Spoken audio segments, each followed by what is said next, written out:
सरकार ने 8वें वेतन आयोग का गठन किया है और सरकारी विभागों ने अपने कर्मचारियों का डेटा भी पोर्टल पर अपलोड कर दिया है। तो कब से ये वेतन आपके खाते में आएगा, उसके बारे में 5 बड़ी बातें सामने आई है। ध्यान से सुनना, इस वीडियो में सारी जानकारी आपको मिल जाएगी। नमस्कार, मैं हूं आपके साथ ममता तिवारी और आप देख रहे हैं न्यूज़ 18 का डिजिटल प्लेटफॉर्म। कर्मचारियों और पेंशन संगठनों के साथ आयोग लगातार बैठक कर रहा है। बहुत से शहरों में 8वें वेतन आयोग को लेकर बैठक हो चुकी है और बहुत से शहरों में अभी भी मीटिंग होना बाकी है। इस मीटिंग के दौरान कर्मचारियों ने आयोग से अपनी मांग सामने रखी है, जिसमें सैलरी, पेंशन के अलावा छुट्टी, भत्ता, हाउस रेंट अलाउंस और फिटमेंट फैक्टर जैसी चीजें हैं। इन्हीं मांगों के आधार पर आयोग अपनी रिपोर्ट सरकार को सौंपेगी।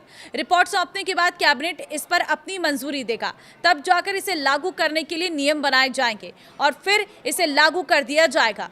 अधिकतर एक्सपर्ट्स का मानना है कि 8वां वेतन आयोग को लागू होने में 1 साल से अधिक का वक्त लग सकता है, क्योंकि इसमें अभी बहुत से काम बाकी हैं।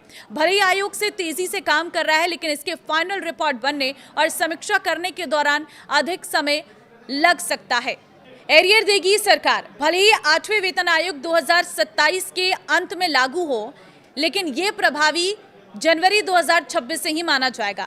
इसका मतलब यह है कि करीब 2 साल का एरियर सरकार एक साथ सरकारी कर्मचारी और पेंशनर्स के अकाउंट में डिपॉजिट कर सकती है। यानी कि जब आपको ये पैसा आने लग जाएगा, उस वक्त एरियर का पैसा भी आएगा। कुल मिलाकर 2 साल में आपकी जितनी सैलरी भरनी चाहिए थी, वो पूरी बढ़ी हुई सैलरी हर महीने के हिसाब से आपके अकाउंट में आ जाएगी।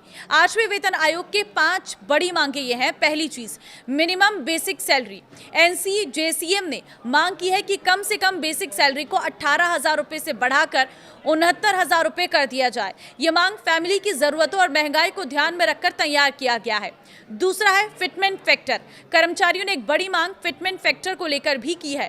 कर्मचारियों की मांग है कि सरकार फिटमेंट फैक्टर को बढ़ाकर 3.83 कर दे। फिटमेंट फैक्टर के आधार पर ही बेसिक सैलरी में इजाफा करता है। अगर 3.83 फिटमेंट फैक्टर होता है तो ही कर्मचारियों की मिनिमम बेसिक सैलरी 69,000 रुपए होगी।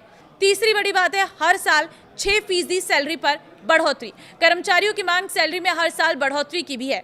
सरकारी कर्मचारी मांग कर रहे हैं कि कम से कम उन्हें हर साल 6% की वेतन बढ़ोतरी मिले, ताकि उन्हें महंगाई से मुकाबला करने में आसानी हो। और चौथा, पुरानी पेंशन योजना OPS बहाल। इसके अलावा कर्मचारी संगठन की मांग है कि पुरानी पेंशन योजना को फिर से बहाल किया जाए।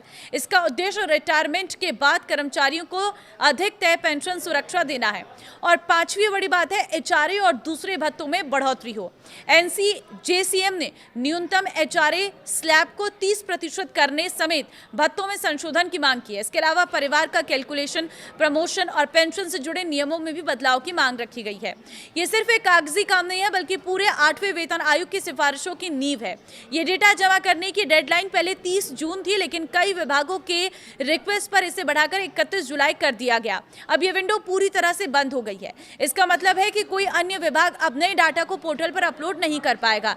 जिस हिसाब से 8वें वेतन आयोग पर काम चल रहा है, उस हिसाब से एक्सपर्ट्स अनुमान लगा रहे हैं कि 2027 में इसे लागू कर दिया जाएगा। हालांकि 8वां वेतन आयोग 2026 से ही प्रभावी माना जाएगा। इसका मतलब कि नया वेतनमान लागू होने के बाद 1 साल एरियर जोड़कर आपको दिया जाएगा।